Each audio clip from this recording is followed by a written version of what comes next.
Week 2 of the T20 World Cup power rankings. Who are the best 20 players currently playing in this World Cup? We've seen some ups, we've seen some downs. Some have been booted out of the top 20 and we've got some new entrants. So if you're new here, subscribe, like the video. And on screen now is exactly how these power rankings are worked out. So if you come to me with a name and say that, oh, well, Dan, how's Jamie Overton not 11th? This is why. You can work it out. And because I'm nice, I can share things like that. And also, if you're feeling nice, you can become a member as well. Hit the join button, it costs as little as a cup of coffee per month. And join a whole bunch of legends, creating a cool cricket community. Now we're going to start at number 20. Now we're going to go to the USA, and it's going to be Harmeet Singh. 7 wickets and an economy rate of 7.5 with 1 fourfer. Gives you 10 points in this world of power rankings. Now there will be a few of these associate nations and Australia, not that there's any Australians in the top 20, will be sliding their way out as we get into the Super 8s and obviously teams get knocked out and we move on with our lives in the T20 World Cup. Number 19 player that will be continuing will be Ryan Rickleton. He's got 145 runs so far, but the strike rate is the most impressive thing. 190 strike rate, including 150, gives him another 10 points.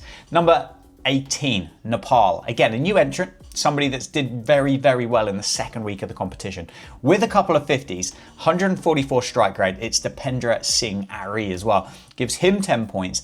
And yeah, a nice bright way for the Nepalese cricket fans to finish their T20 World Cup, despite kind of not really showing as much as maybe what we thought they would have done on the back end of that game against England. Number 17, and this maybe shows you how tough Group D was, but Ibrahim Zadran sits in there at number 17 with 170 runs across the course of the group stage of the T20 World Cup.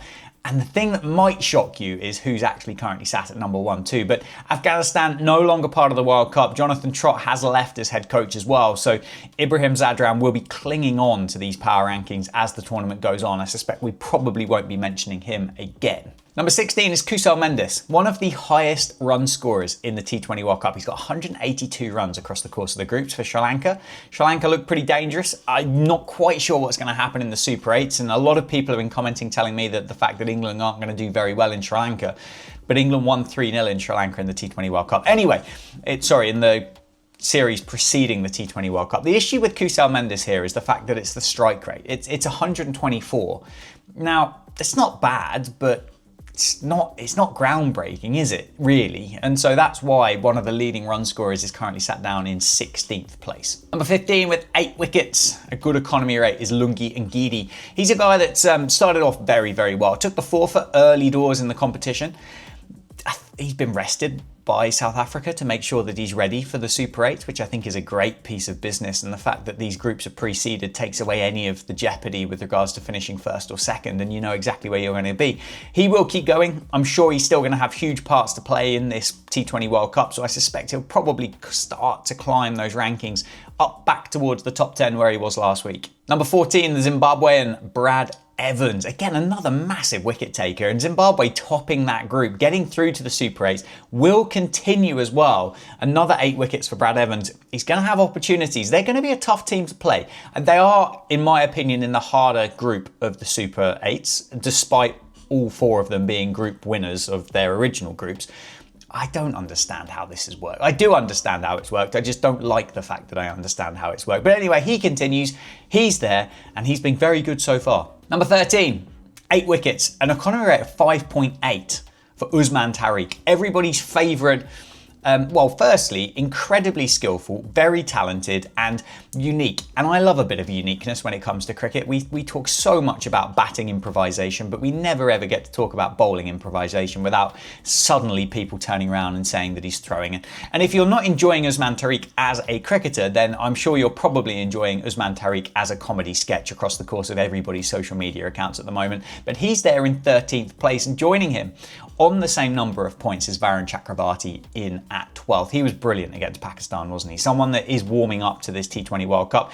India have been far from their best so far. They did win that group. They are in the group 1 of the Super 8s, which I guess now is the inherited name of the group of death, I guess, with the 4 group winners that are going to be there, and the West Indies looking quite so good. But yeah, the T20 ranked ICC number 1 bowler Varun Chakravarti, currently 12th in these power rankings. Number 11 with 12 points is the Canadian opening batter, Yuvraj Samra, with the 100. What was before the Pakistani opener Farhan went past him, the highest score of the T20 World Cup with that amazing 110. Yes, it's done a lot of the run scoring for him in one innings, but look, T20 hundreds, they don't come around every day. We've had 3 of them so far, and Yuvraj Samra has got 1 of them. And it gives him 12 points, so he sits there with the Canadians doing brilliant for world cricket.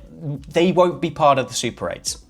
Does he cling on to the top 20 by the end of the tournament or not? Is yet to be seen. I suspect not, but brilliant performance. Tim Seifert goes in at 10, someone that has slid a long way down the power rankings. He was in the top 5. I think he was second last week, if my memory serves me right, but 173 runs.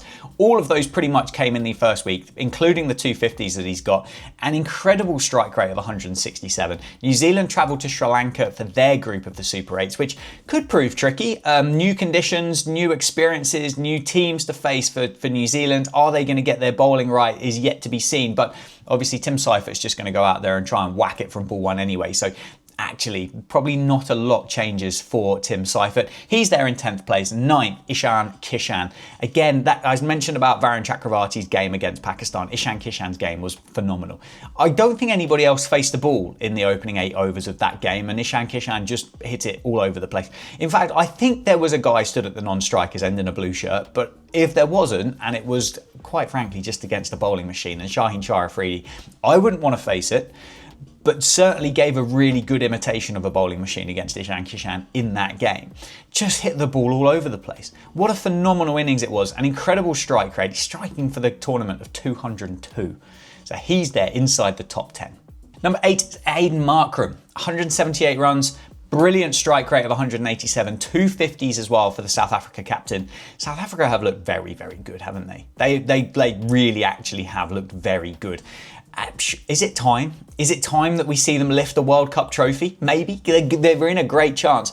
I don't like the group though. I don't like it. India, South Africa, West Indies, and Zimbabwe just look like an awkward team to play against, don't they, at the minute? So it's going to be a tough one, but he's inside the top 10. He's been very, very good so far, as has the man in 7th place, Michael Leask. He's got a couple of runs to his name, but that's not what we're excited about. We're excited about the 9 wickets that he's got. What's his economy rate? 7.6. Again, for a team, and I've said this numerous times, for a team that didn't know they were going to be in the World Cup until a couple of days before it started, they've been brilliant, and Michael Leask has been a real standout for them with those 9 wickets. It gets him 13 points in the power rankings, sits him in 7th place, just behind Blessing Muzarabani on the same number of points, the same number of wickets. But Blessing Muzarabani's economy rate is less than 6, which has been, well, quite frankly, outstanding in a game of in a format of cricket where you expect batters to just dominate. Those good bowlers, the brilliant bowlers, have really shone, really stood out, and Blessing Muzarabani has been a big part as to why Zimbabwe have qualified through to the Super 8s as we go into the top 5.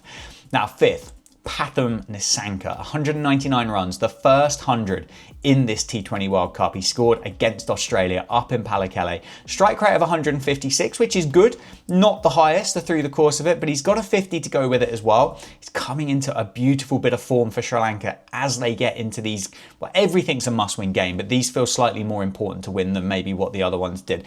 He's in there with 15 points. 4th place is Bas de Leede, the Dutch all-rounder. He has got a huge advantage of the fact that he is a genuine all-rounder. One of the best genuine all-rounders in T20 cricket right now. 158 runs, 150, plus 7 wickets. The economy rate was high, but the Netherlands, they played some pretty high-scoring games in the end. He's going to finish with 15.5 points. As we get into the top 3. Now, these have had some moves and some shakes and all kinds of other good things. Number 3. Sahibzada Farhan, 220 runs, the highest individual score of the T20 World Cup so far, striking of 164, 100, 150. I've said this again, the breath of fresh air at the top of the order for Pakistan in T20 cricket for these two, and he's been brilliant. He's been so good to watch. He gets 16 points in these power rankings. Number 2, sliding down from top spot, is Shadli van Schalkwijk, I think. Anyway, leading wicket taker, 13 poles for the USA seamer, South African born USA seamer, 6.8 runs per over. Don't forget the majority, 8 of those 15 wickets came against India and Pakistan.